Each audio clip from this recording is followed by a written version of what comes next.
إن الحمد لله نحمده ونستعينه ونستغفره ونعوذ بالله من شرور أنفسنا ومن سيئات أعمالنا. من يهده الله فلا مضل له ومن يضلل فلا هادي له. وأشهد أن لا إله إلا الله وحده لا شريك له. وأشهد أن محمدا عبده ورسوله. يا أيها الذين آمنوا اتقوا الله حق تقاته ولا تموتن إلا وأنتم مسلمون. يا أيها الناس اتقوا ربكم الذي خلقكم من نفس واحدة وخلق منها زوجها وبث منهما رجالا كثيرا ونساء واتقوا الله الذي تساءلون به والأرحام إن الله كان عليكم رقيبا. يا أيها الذين آمنوا اتقوا الله وقولوا قولا سديدا يصلح لكم أعمالكم ويغفر لكم ذنوبكم ومن يطع الله ورسوله فقد فاز فوزا عظيما. أما بعد فإن أحسن الكلام كلام الله وخير الهدي هدي محمد صلى الله عليه وآله وسلم وشر الأمور محدثاتها فإن كل محدثة بدعة وكل بدعة ضلالة وكل ضلالة في النار. ثم أما بعد يقول الله تبارك وتعالى وإذا جاءهم أمر من الأمن أو الخوف أذاعوا به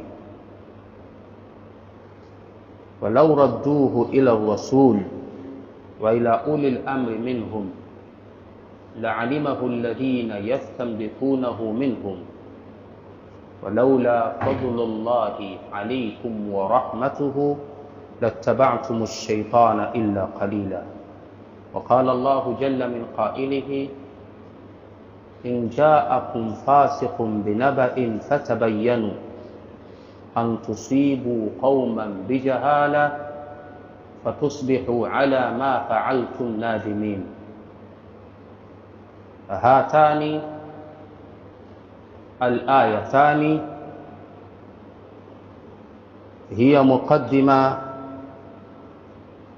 في خطبتي التي عنونتها خطر الإشاعة والكذب في تدمير الفرد والشعوب. Aya hizi mbili ambazo nimetangulia kuzisoma ni utangulizi katika hutuba yangu ambayo nimeita hatari ya uzushi na uongo katika kuangamiza mtu mmoja pamoja na jamii nzima. Uhatarisho uliopo katika kutengeneza skendo na kuitawanya kwa watu na kutengeneza uongo kueneza kwa watu.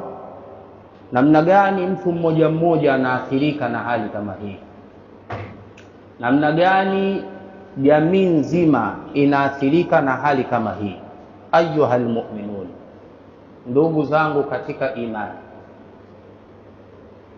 nimeanza na kauli ya Allah tabaraka wa taala iliyopo katika suratun Nisa. Allah subhanahu wa taala anasema wa idha jaahum amrun min al-amni aw al-khawfi adha'u bihi. Wanafiq tabia yao wanapojiwa na jambo linalozungumzia, linalohusiana na amani ya watu au hofu ya watu, adha'u bihi, basi huwa wanafanya haraka kulitawanya, kulieneza, kulisambaza lile jambo. Walau radduhu ila rasul, kwa nini lile jambo wasilirejeshe kwa mtume kwanza katika wakati wa uhai wake? Au na kwa nini jambo lile wasilirejeshe likapimwa katika sunna ya mtume Muhammad sallallahu alaihi wasallam baada ya kuondoka kwake? Wa ila ulil amri minhum, na kwa nini jambo lile wasilirejeshe kwa watu wenye mamlaka kwa wao? Na ulul amri katika istilahi ya kisheria imma al-ulama wa imma al-umara. Ulul amri imma watakuwa ni watawala au wanawazuoni. Basi kwa nini jambo hilo wasilirejeshe kwa watawala? Watawala ndo waliseme, ambao wao wanaweza kudhibiti baina al-masalihi wal mafasid, baina ya maslahi na madhara. Na kwa nini wasilirejeshe jambo hilo kwa wanawazuoni ambao wao wana uwezo wa kujua neno hili tukilipeleka kwenye jamii litaleta madhara kiasi gani, litaleta manfaa kiasi gani?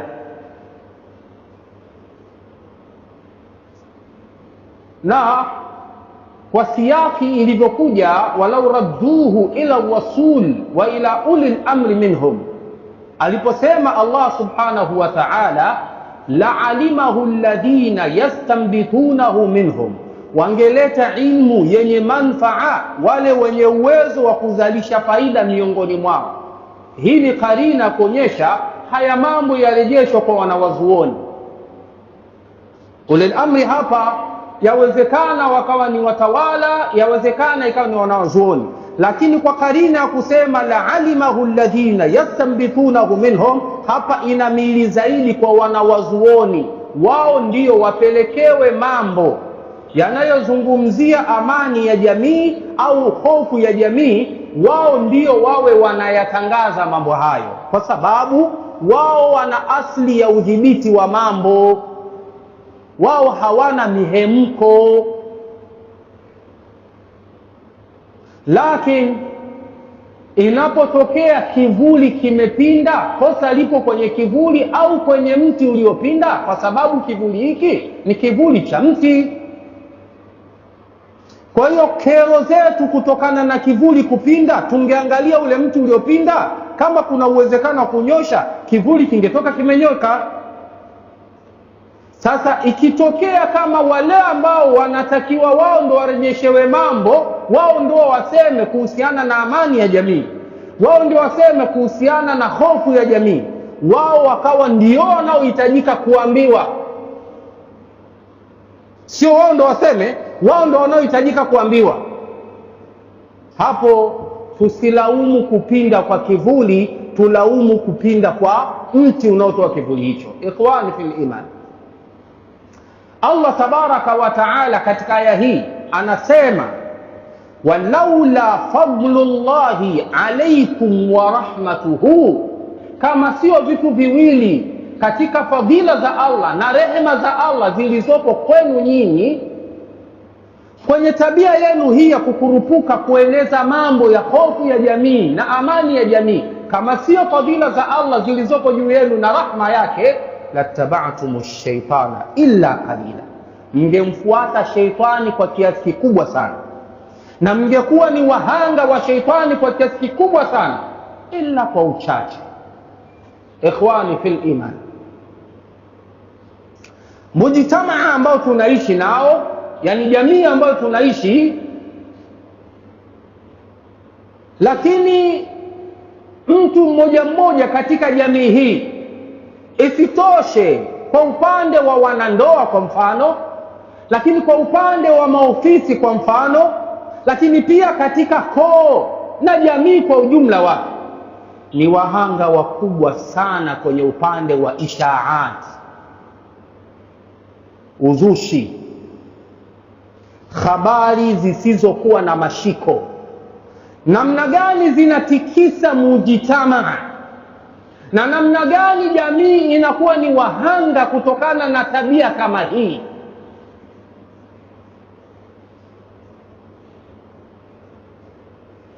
Ndoa zimevunjika,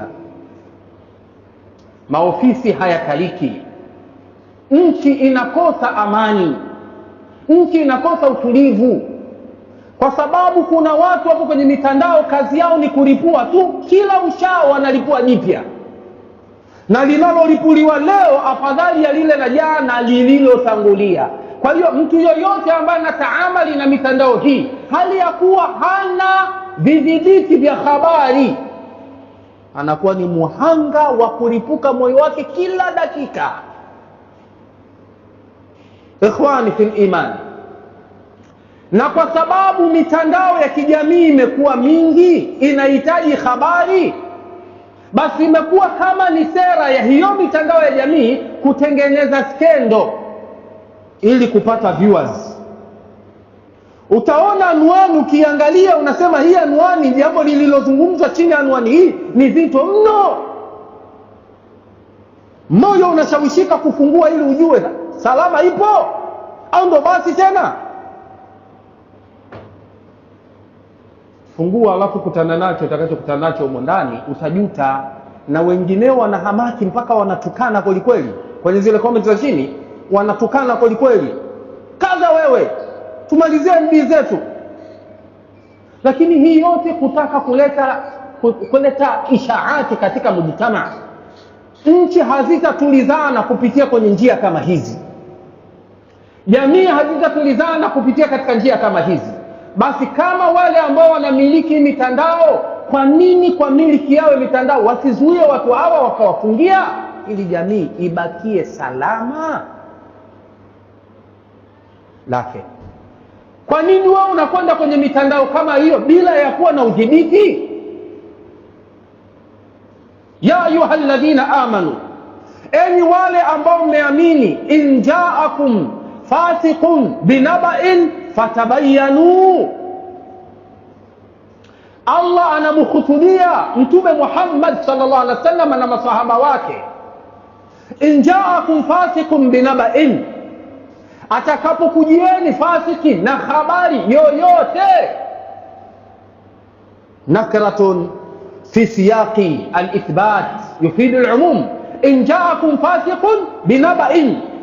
Hii nakira hii inafidisha habari yoyote aliyokujieni nayo fasiki.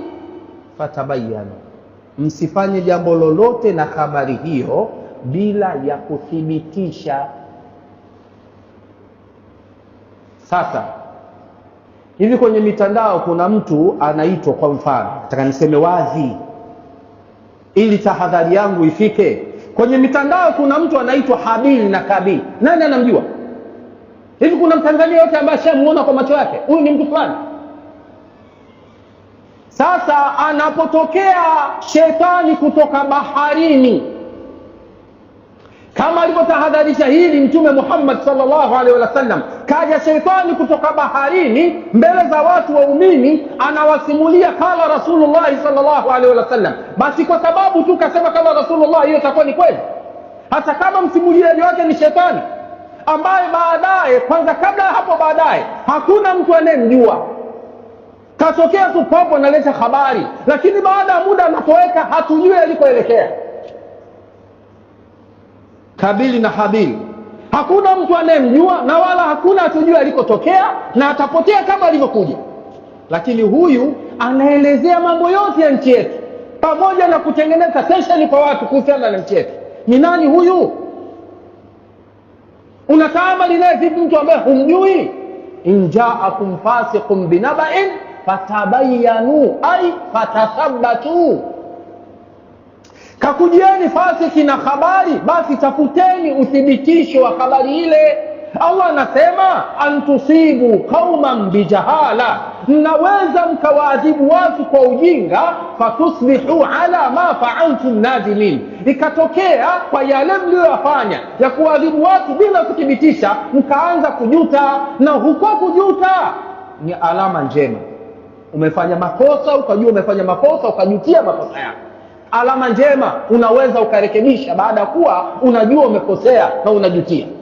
Lakini unaonaje kwamba baada ya makosa kama hayo yaliyopelekea kugharibu nafsi za watu, kugharibu damu za watu, kugharibu mali za watu, alafu baadaye unatafuta utetezi kuonyesha lililotokea sio lolote, sio chochote, na kwamba wewe uliolifanya ni la sawa, inabidi watu waendelee kufanya kama ulivyotaka wafanye mwanzo.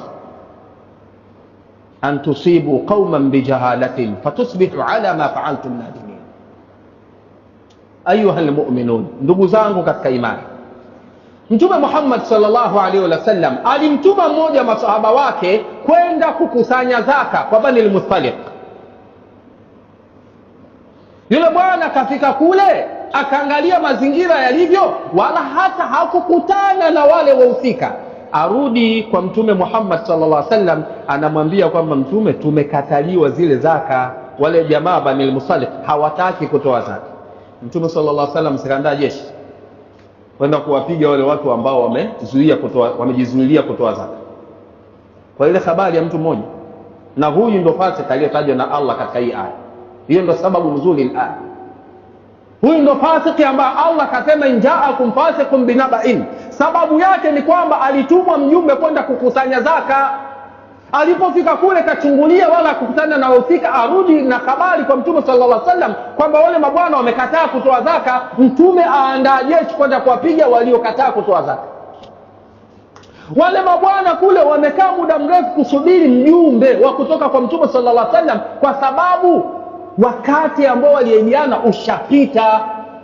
Mwisho wamekaa wakapatwa na shauku kujua kuna nini, mbona kwa Mtume kumekwama. Wakaona bora tutume sisi ujumbe kwenda kwa Mtume.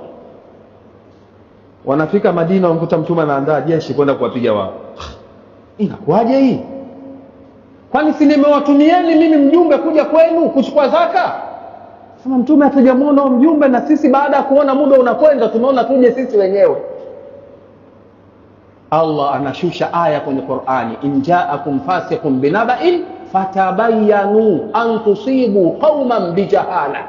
Hivi hawa mafasiki waliopo kwenye mitandao ya kijamii, hawa mahawana waliopo katika mitandao ya kijamii, hawa munafiqun waliopo katika mitandao ya kijamii, ile aya ya kwanza katika suratul Nisa, Allah jalla wa ala alikuwa anakemea tabia za wanafiki, kuwa kwao wao hawapendi amani ya jamii, hawapendi utulivu wa jamii, kazi yao ni kulipua tu. Wale wa mwanzo ni wanafiki, lakini hawa wa pili ni mafasiki. Hawa mafasiki pamoja na hawa wanafiki wamejaa kiasi gani katika jamii yetu, na hao ndio ambao wamejiveka joho la kuwa ndio wasemaji katika familia zetu, hao ndio wasemaji katika nchi yetu, hawa ndio wasemaji katika mujitamaa wetu, hali ya kuwa vigezo vya habari kwao vinapingika. Innama afatul akhbari ruwatuha, hakika si vinginevyo, maafa ya habari ni wasimuliaji wake. Na ndio maana Allah tabaraka wa taala akatuwekea udhibiti. Habari lazima ipimwe msemaji wake. Je, msemaji wake anastahiki kuwa ni hamil li hadha alkhabar, anastahiki kuwa ni mbebaji wa habari hii? Na kama kuna sehemu kuna vigezo vya udhibiti wa habari, basi kwenye Uislamu kuna vigezo vya udhibiti wa habari.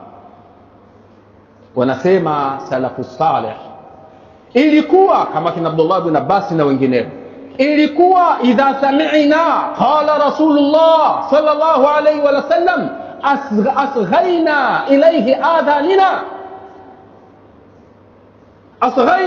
adhanana, ilikuwa tunaposikia amesema Mtume sallallahu alaihi wasallam, masikio yetu tunayatega kwa utulivu kusikia amesema nini Mtume Muhammad sallallahu alaihi wasallam. Amma idha rakiba an-nasu ad-duyun, ama watu baada ya kuingia kwenye uongo, kulna sammu lana rijalakum, Baada ya hapo tukisikia mtu anasema qala Rasulullah sallallahu alaihi wasallam, tunawaambia hebu tutajieni rijali wenu kutoka kwenu nyinyi kwenda kwa Mtume Muhammad sallallahu alaihi wasallam. Hii sanadi ni muttasil au sanadi ni munqati? Je, rijaluhu athbat, wale rijali walioleta habari hiyo ni watu madhubuti au watu ni majmaja? Ikhwani fil iman, in jaakum fasiqun binaba'in fatabayyanu, atakapokujieni fasiki na habari yoyote ithibitisheni. Miongoni mwa maafa tulionayo kupitia kwenye habari ni udhaifu wa wapokeaji pia, sio wasemaji tu, ni dhaifu kwa upande wa wapokeaji pia. Yani mpokeaji wa habari ye mwenyewe ni dhaifu, ameletewa habari dhaifu, kinazalikana kitu gani hapo?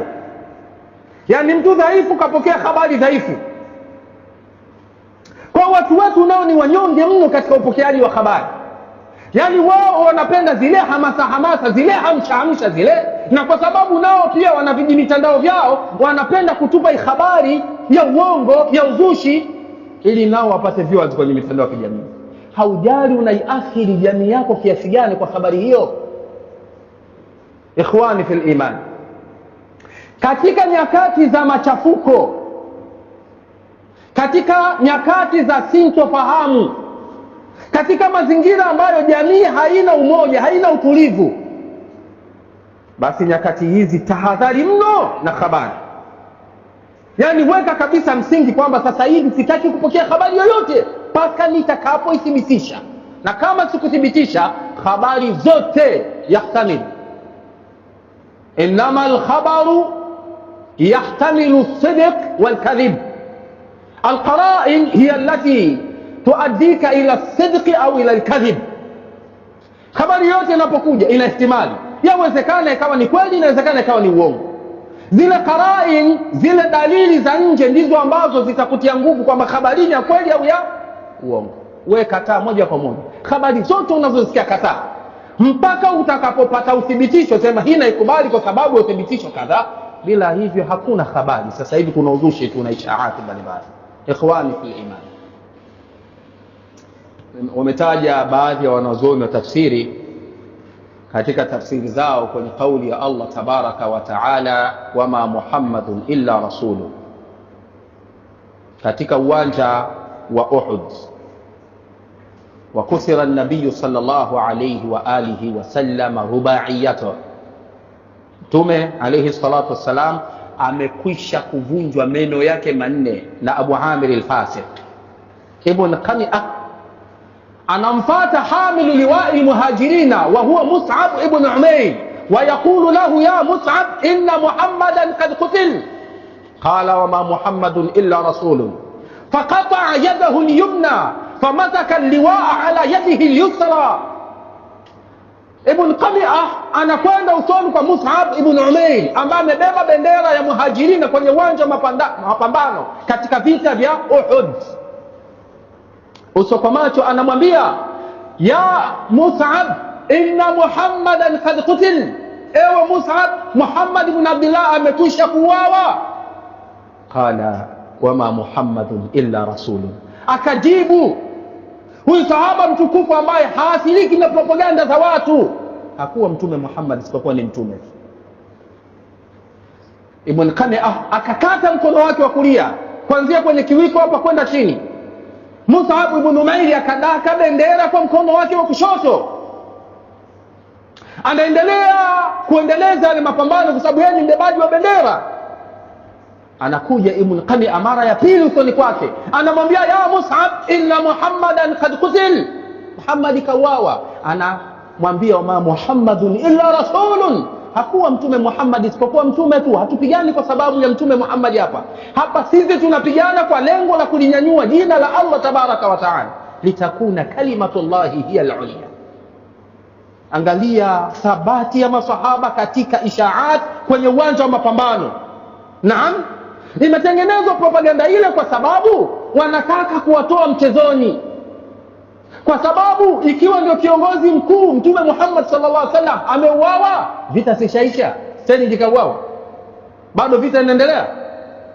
Lakini haikuwa malezi ya Mtume Muhammad sallallahu alaihi wasallam kwa masahaba wake kurudi nyuma kwenye uwanja wa mapambano eti kwa maelezo kwamba Muhammad ameuawa. Ibn Qabi'a anakata mkono wa Mus'ab ibn Umair wa kushoto. Riwaya zinataja Mus'ab ibn Umair akadaka ile bendera kwa viwiko vyake vilivyobakia, akaikumbatia kwa kifua.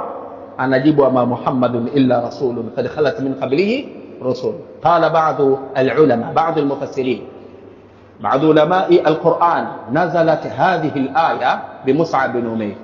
Allah kaileta hii aya kwenye Qur'ani, inasomwa katika surah Ali Imran, wama Muhammadun illa rasulun qad khalat min qablihi ar-rusul afa in mata aw qutila inqalabtum ala aqabikum wa man yanqalibu ala aqibayhi falan yadhurra Allah shay'a wa sayajzi Allahu ash-shakirin. Hadi maneno aliyosema Mus'ab, kipande fulani aliyosema Mus'ab, Allah kaleta Qur'ani aya kamili, wama Muhammadun illa rasulun. Hakuwa Mtume Muhammad sallallahu alaihi wasallam isipokuwa ni mtume. Kad khalat min qablihi ar-rusul, wamepita mitume wengi kabla yake. Afa imata, kama Mtume Muhammad alayhi salatu wassalam amekufa kifo cha kawaida, au kutil au ameuawa, inqalabtum ala aqabikum, je mtarudi nyuma kwa visigino vyenu? Waman yanqalibu ala aqibaihi falan yadhurra Allah shay'a, atakayerudi nyuma kwa visigino vyake ajue hata mdhuru Allah kitu chochote. Wasayajzi Allahu shakirin, Allah tawalipa malipo mema wale wenye kuendelea kushukuru na kupambana katika njia ya Allah tabaraka wa taala. Ikhwani fil iman, kuna habari inaenea kwenye mitandao ya kijamii, na mimi bado naendelea kuitetea nchi yangu, eneo langu la kumwabudia Mola wangu, hata kama atachukia mwenye kuchukia. Habari inasema baada ya rais wa nchi kutoa hutuba alipozungumza na wazee wa Dar es Salaam, hali yake ya afya ikawa mbaya. Baada ya siku moja siku mbili, habari za kwenye mitandao kwamba rais amekufa.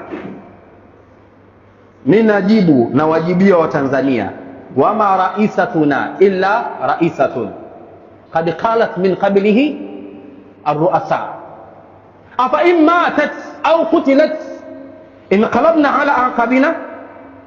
Hakuwa huyo rais isipokuwa ni rais tu, wamepita marais wengi kabla yake. Kama atatokea kufa kwa kawaida au akauawa, je sisi turudi nyuma kwa visigino vyetu? Kwa upande wetu wa Islamu, inapotokea mtu kafa, wajibu wa sisi tuliokuwa hai kwa mtu aliyokufa mambo mangapi? Manne. Mambo mangapi? Na la tano la ziada la kudumu kila siku muombea dua.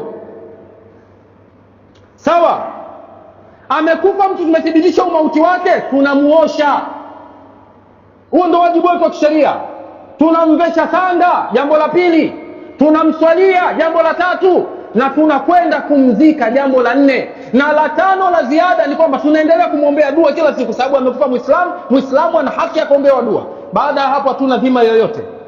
Alipokufa kiongozi wa umma wa Kiislamu Abubakar ni Siddiq, usiku asubuhi kikundi kidogo cha watu wamekwenda kumzika. Sehemu kubwa ya jeshi la Kiislamu limetolewa katika mji wa Madina, linakwenda kuomba nguvu, kutia nguvu wanajeshi waliopo katika maeneo ya Iraq.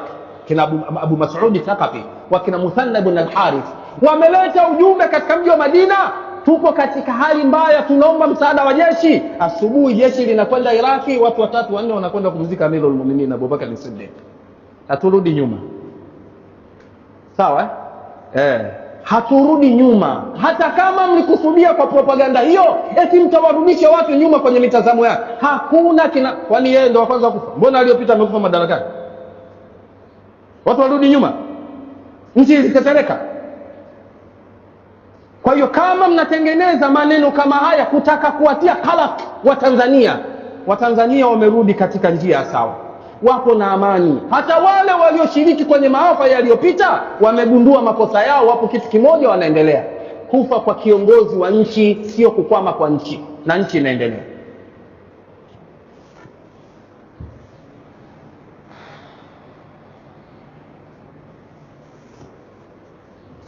Alhamdulillah ala ihsani والشكر له على امتنانه وتوفيقه. وصلى الله وسلم على النبي الكريم الداعي إلى رضوانه وعلى آله وصحابته والتابعين لهم بإحسان إلى يوم الدين. أما بعد، أيها المؤمنون، أيها التنزانيون، enyi waumini, enyi wa Tanzania, pana makosa tuliyafanya sisi, na makosa yale msidhani ni makosa ya hapa duniani tu, ni makosa mpaka akhira. Tunahitajika tufanye taubatan nasuha ili tuendelee kupata rahma za Allah tabaraka wa taala. Katika maqasidu tashrii' nilizungumza hapa na Masjid Kokobichi zile dharuriyatul khamsa: kuhifadhi dini, kuhifadhi nafsi, kuhifadhi mali, kuhifadhi akili na kuhifadhi nasabu. Tulifanya makosa kwenye hivyo vitu vitano. Nafsi ziliuawa, lakini mali ziliteketezwa, heshima za watu zikavunjwa, na dini kadhalilishwa. Haya ni makosa, sio tu kwenye katiba ya nchi, ni makosa kwa Allah tabaraka wa taala. Na nimesema mara nyingi nikikariri, haya yana masuhulia amama Allah yaum alqiyama. Makosa haya yana masuhulia mbele ya Allah siku ya kiyama. Usijipumbaze kwa kujiona kwamba wewe huhusiki. Ni afadhali kujitia kwenye masuhulia, kuona kwamba kuna uwezekano kuwa umekosea, kuliko kujiaminisha kusema mimi nipo right, sijakosea. Sasa nyoyo zimekusha kurudi kwa pamoja. Tumeona hatari ya kila ambacho tunakifanya. Leo hii zinaanza kuja propaganda nyingine kututoa kwenye mstari. Walillahi alhamdu wal minna.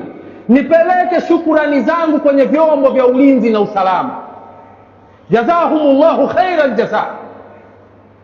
Nipeleke shukrani zangu za dhati kwa utawala ambao wao ndio wamesimamia hivi vyombo vya ulinzi na usalama. Lakini nipeleke shukrani zangu za dhati kutoka ndani ya mtima wa moyo wangu kwa Watanzania wote. Tarehe 9 Desemba imepita salama,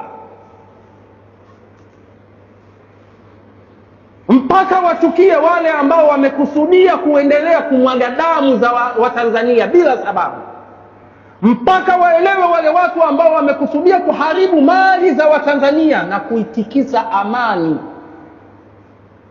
bila sababu. Changamoto zinazoelezwa zilikuwepo, zipo na zitaendelea kuwepo, na tumeendelea kuishi nazo bila kumwaga damu, bila kuleta machafuko. Nini kipya kimetokea mpaka mkasababisha watu kukuana, mpaka kuchoma mali za watu? Tunaichoma nchi yetu kwa mikono yetu. Ana unadi ala hadha almimbar, mimi natoa wito juu ya membari hii: enyi watu wa shari, aksiru, acheni shari zenu. Kwani nyinyi hampati amani mpaka mlete zaza kwenye miji ya watu? Palitengenezwa ishaa ili mjumbisha Mtume Muhammad sallallahu alayhi wa sallam.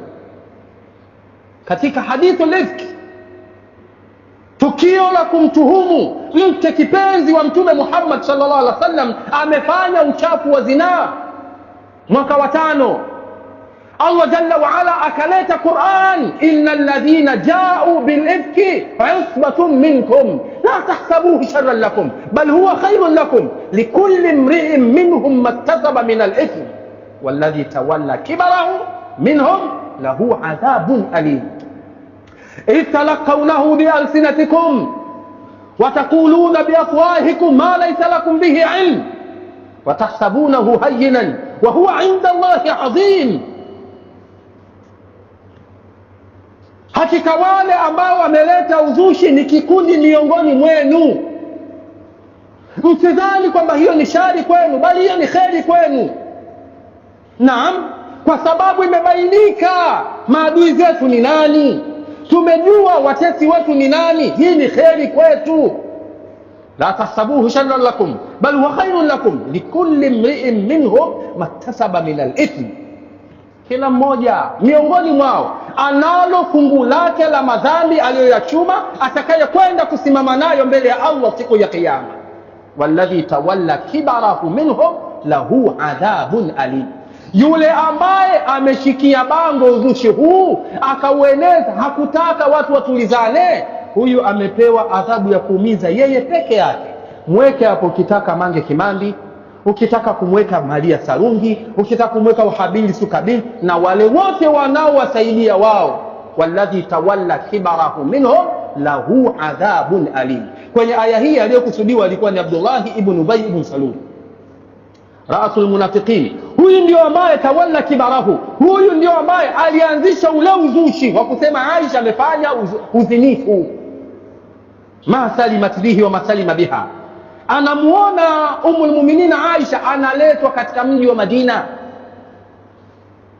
na mmoja wa masahaba mtukufu anasema Abdullahi ibn Ubay ibn Salul, kauli yake ambayo ina ihtimali ma salimat bihi, yani huyu mwanamke hakusalimika na huyu mwanamme, wa masalima biha, na huyu mwanamme hakusalimika na huyu mwanamke. Anakusudia Aisha kaziniwa.